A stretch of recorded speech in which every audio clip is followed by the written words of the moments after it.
Welcome in, everybody, to Fantasy Pros. This is the Fantasy Football Podcast. It is me, Joey B, Joe Pizzapia, and with me today for the big trade show, the trading of the RBs, is none other than my good pal Andrew Erickson, Mr. Big Pot Energy himself. We're going to break down the guys who buy low and sell high at the RB position. We got our good friend from the Fantasy Football Stock Exchange. That's right, Corey Buschlen's going to join us here. Massive YouTube channel. Very cool stuff going there at the Fantasy Stock Exchange. You should check that out anytime that you're on the YouTube channel and you're looking around for some fantasy football content. Go check out Corey's work. And Corey, I'm going to press the guest right at the top. We appreciate you joining us, but we got to ask you this question here.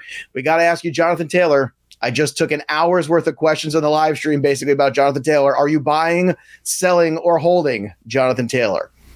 Oh, I'm buying. Anytime you get elite running backs at 80 cents on the dollar, you have to be buying. I don't really care what the Colts offenses looked like. I know what Jonathan Taylor brings to the table from his ability and from the whole Colts offense. They run through Jonathan Taylor as soon as they get down near the 20, which is less often this year than it was last year, but he's the guy. So I'm buying low on Jonathan Taylor 100%.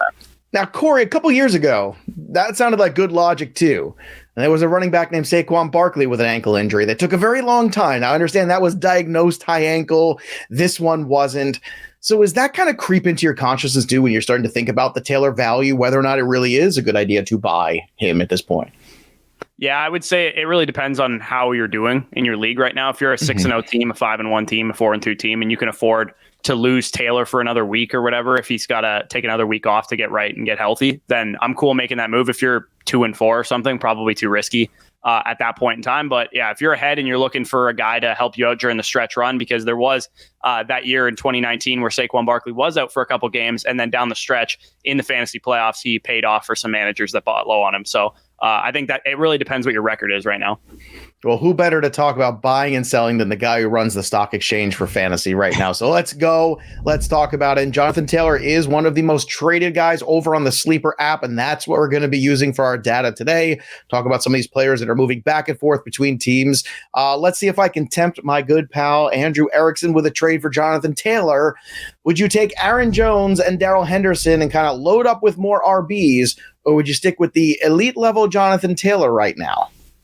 I would stick with Jonathan Taylor if it was between Aaron Jones and Darrell Henderson. I mean, I don't think Darrell Henderson is even going to be like the long-term RB1 for the Rams, so I don't really look at him as a very useful piece. And Aaron Jones, I mean, it's been a major disappointment.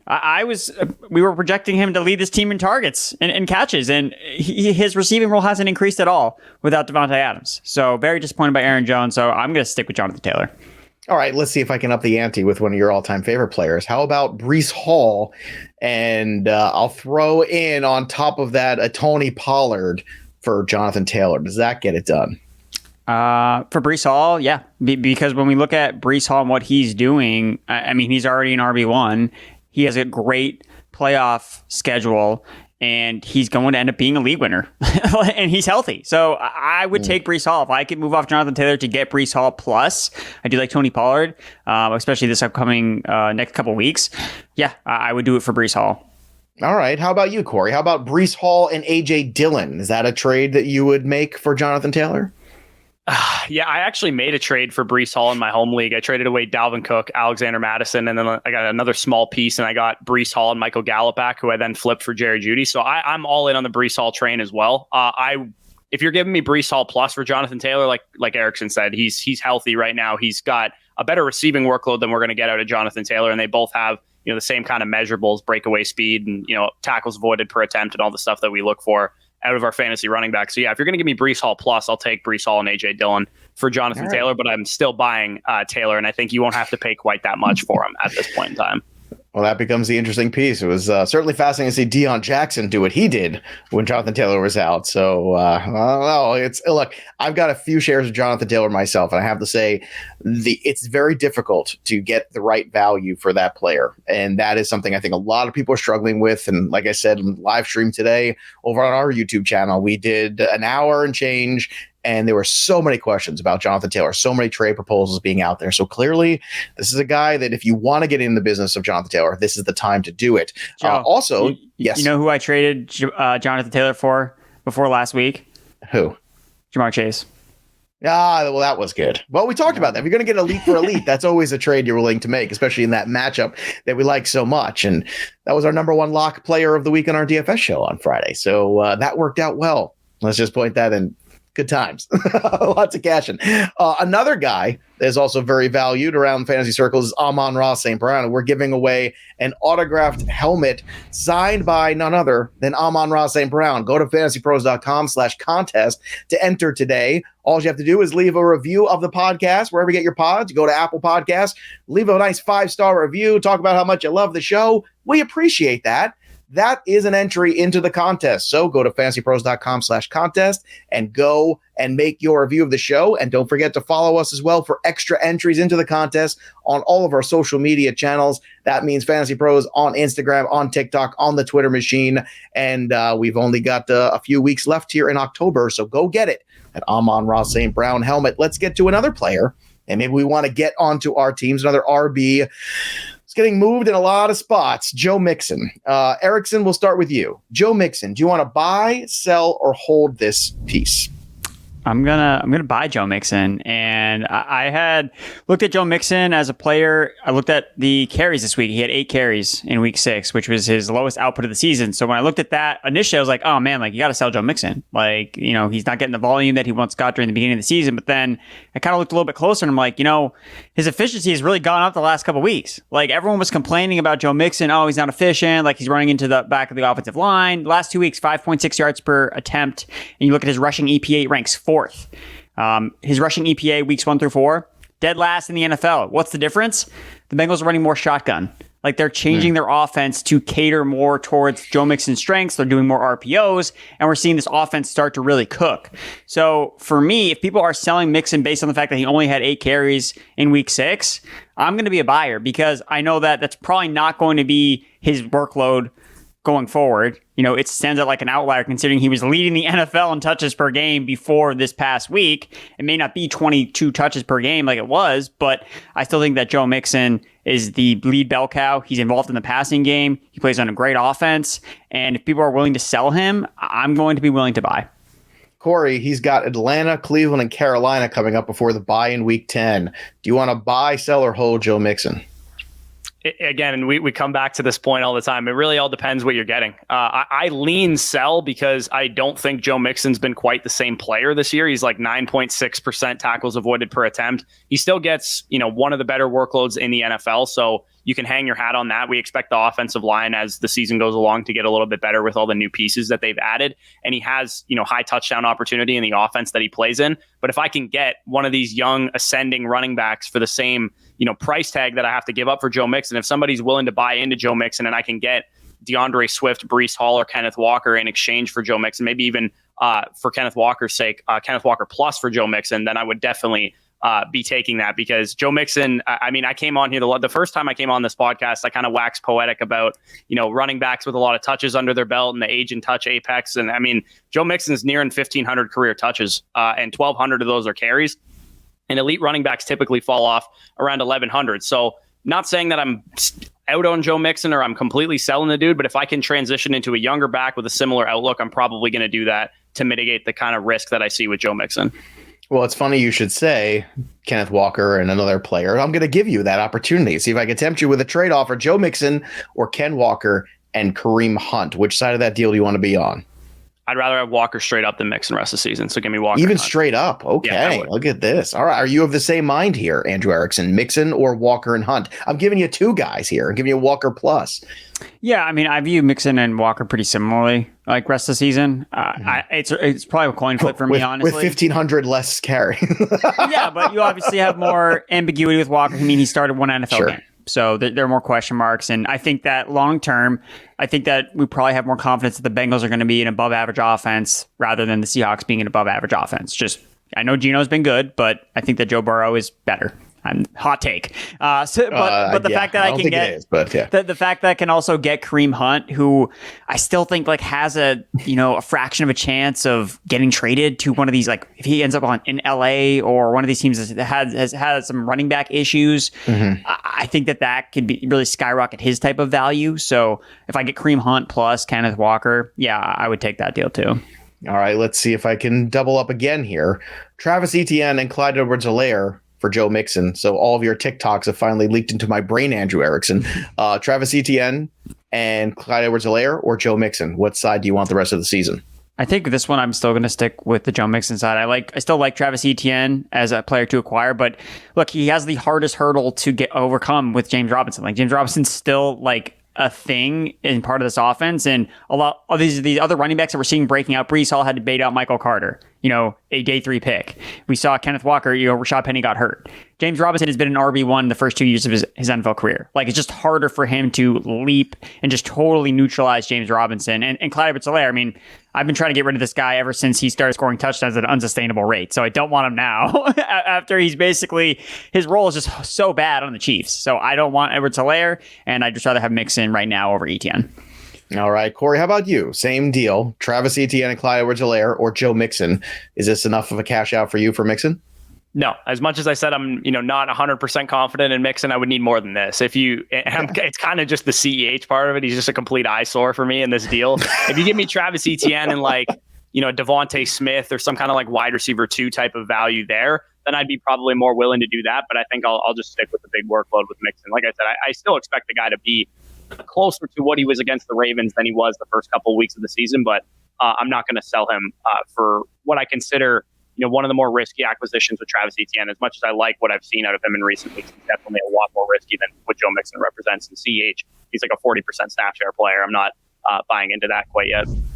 All right, fair enough. Now, all the names I've mentioned, by the way, are all part of the top players traded on the Sleeper app, so if you've heard me mention Aaron Jones, Breece Hall, even Kareem Hunt, Ken Walker, Travis Etienne, Mixon and Taylor, obviously, too. All those guys are out there for the taking. So if you want some of them, this is the time to get in because people are looking to move. Let's move ourselves here. We've still got our 3 and out to come, 3 of your questions a little bit later. But first, I want to talk about the buy low and the sell high targets for week 7 in the NFL. We've got a few big offenses on buys this week. We've got no Bills. We've got no Vikings. We've got, my goodness, no Eagles. This is a tough one here. So, Corey, you're the guest. Give me your favorite buy low RB of the week because we got to plug some holes here. Yeah, it's actually a guy. I go big. When I'm buying low on running backs, I don't buy RB2s, and I'm going big. I'm buying a guy that was on buy this past week, who's been out for the last couple weeks with a shoulder injury / ankle injury, and DeAndre Swift. And I think he's especially appealing to those of you guys that are ahead in your leagues right now. You're 6-0, you're 5-1, you're 4, whatever your team situation is. But we've really only seen one game this year where DeAndre Swift has been the bell cow of this offense. He's been on the field healthy, and he was on a pitch count in weeks 2 and 3. But week 1, that first week that we saw with him, he was a 67% snap share player, 66% of the routes for the Lions. We know that they've been scoring at a higher rate than maybe even we anticipated coming into the year. He's running all the long down and distance, all the 2-minute drill work, and he got 18 opportunities for 180 total yards in that game. So he's been nearly a month since the injury that he suffered in week 3. The AC joint sprain that he has right now, they typically don't cause performance impact historically, according to some of the injury docs that I've read on Twitter. And he's had, like I said, more than enough time to come back to full strength because of the bye last week that the Detroit Lions had. I think using some of the inefficient vets that I've kind of talked about with Mixon, potentially Leonard Fournette, Dalvin Cook, who we're probably going to talk about at some point too. I think if you can transition them 1-for-1 for DeAndre Swift, if you're 6-0 or 5-1 or 4-2 in your leagues, maybe you can even get DeAndre Swift plus, depending on your league format. I definitely love going after DeAndre Swift right now. All right, Andrew Erickson, who are you going after in week 7? Travis Etienne. That's what I'm going after. Not for Mixon, but I still want to go after Travis Etienne. Wait. Let me take a look at this record. Yep, it's broken. Okay, go ahead. Play it anyway. Look, man, it's the same exact spiel we talked about with Breece Hall for many weeks until the buy window basically closed. Until you couldn't do it anymore. You couldn't do it anymore. Where Etienne, the window almost shut because he ripped off that massive run in the start of the game on red zone. And I'm like, oh no, the Etienne window, it's closed. But he pretty much didn't really do a lot for the rest of the game. So finished with 10 carries for 86 yards. James Robinson just 12 carries for 54 yards. But over the last 3 weeks, Etienne, more targets, more snaps, more routes, more rushing yards than James Robinson. This is the new reality with this Jacksonville Jaguars offense. They are trying to feature Etienne more. They're taking James Robinson out of the picture, not completely, but little by little, it's more Etienne that we're seeing. And it's just going to take 1 week of him scoring 2 touchdowns. And then it's like, oh, we can't get him anymore because people are going to value him much higher. So once he finds the end zone, that's when you're going to really see his fantasy production spike. Look, he's PFF's 5th highest graded rusher this season. And when you look at Fantasy Pros strength of schedule tool, the number 1 schedule for running backs rest of the season, Jacksonville Jaguars. Nice plug of the tools there. Well done. All right, let's go to the guys we want to get rid of. Who are we selling high at RB? Corey, back to you. Who's your number 1 candidate this week in week 7? Yeah, so Erickson actually took both my buy low and my sell high. Like if I had my choice, I would pick both of the players that he picked. I love Etienne as well. He's 6.5 yards per touch, over 6.5 yards per touch so far the first 6 games of his career. The only players to do that, Bo Jackson, Adrian Peterson, and Saquon Barkley, the last 3 to do that. So I'd say that's pretty good company right now. Yes. But sell high running back, again, I don't think there's a glaring sell high running back. So I kind of want to clarify with that. I don't think there's one guy that I'm like, aside from the guy that Erickson took, selling right now. But Nick Chubb is actually the guy that I'm going with because this past week, I think people might see it as a buy low window. So I'm kind of trying to work in reverse here because he had a down week. But with Nick Chubb, I think it's been the same story for the last couple of years with him. He simply has to break away a long touchdown to be a top guy every week or get into the end zone because he's a 50% snap share running back. He's clearly one of the best running backs in the league, so he's very capable of doing that. But the Browns play the Ravens, the Bengals, the Dolphins, the Bills, and the Bucs the next 5 games. They're going to be underdogs in all 5 of those per Vegas. And I'm talking about basically taking advantage of market perception right now because Nick Chubb is the RB2 in fantasy. I think you can trade him for virtually any running back that you want outside of maybe Saquon Barkley. If you can take Jonathan Taylor straight up for him or maybe even Taylor plus, you can go after a McCaffrey. You can go after DeAndre Swift plus, Breece Hall plus, whatever one of these running backs that you love over Nick Chubb. I think he's a guy that has like a low-end RB1 type of workload that you can trade for guys that have high-end RB1 workloads. All right, Andrew Erickson, who are you looking to move on from and sell high at the RB position this week? I'm moving on from Dalvin Cook. So we saw Cook have 13 carries in week 6. And in the first half, he had 5 carries for 9 yards. Like, he was basically a ghost. I saw the ghost memes on Twitter. I'm like, Dalvin Cook, like, where is he? But then he obviously showed up in the box score because he ripped off 53-yard touchdown run. But the fact that he's not seeing any work in the receiving game is concerning to me. And even when Alexander Mattison has been healthier, we've seen Alexander Mattison really eat into Dalvin Cook's target share. Now, this past week, Cook had an 87% snap share, which was one of his highest marks of the season. Well, people look at that, oh, great, like Cook's getting the work again. But Alexander Mattison was on the injury report all week. He played a season low with 13% snap share. So out of the bye week, I think we're going to see Mattison and Dalvin Cook back to how it was when Cook first came back from his shoulder injury, where it was 57% of snaps for Cook, 43% of snaps for Alexander Mattison. So I think that Dalvin Cook, he's viewed as, okay, he's like a top elite guy. I don't think he is an elite guy. I think that he's really on the back end, like RB 10 to 12 range. And I think that you can get more for him than what his perceived value is. Would you rather have Mixon or Cook rest of season? I'd rather have Mixon has a better role as a receiver than Dalvin Cook does. So I would take Mixon. I'm just asking. You don't have to get all defensive about it. I'm just kidding. All right, let's get to your questions here in the listener mailbag. These are straight from our Discord channel, fantasypros.com/chat. It's free to join. Go check it out. But obviously, if you are a premium member, and you can be, there's still plenty of time to do that. Over fantasypros.com/offers, you make a little deposit there, and just like that, you get 6 free months of our premium product, and you get access to all of our Discord stages, AMAs, our touchdown calls game 2. We just gave away a Stephon Diggs jersey. We're giving away stuff. It's amazing. Go check it out at fantasypros.com/chat. This one is from D Burns 48. Did I win or lose my trade? That's all everybody wants, to win or lose. Just make good trades, everybody. That helps everyone. I gave up Nick Chubb, Gabe Davis, AJ Dillon, and I received Saquon Barkley and Dameon Pierce. All right, let's go right to the guy who wanted to sell Chubb in the first place. Corey, what did you think about this deal?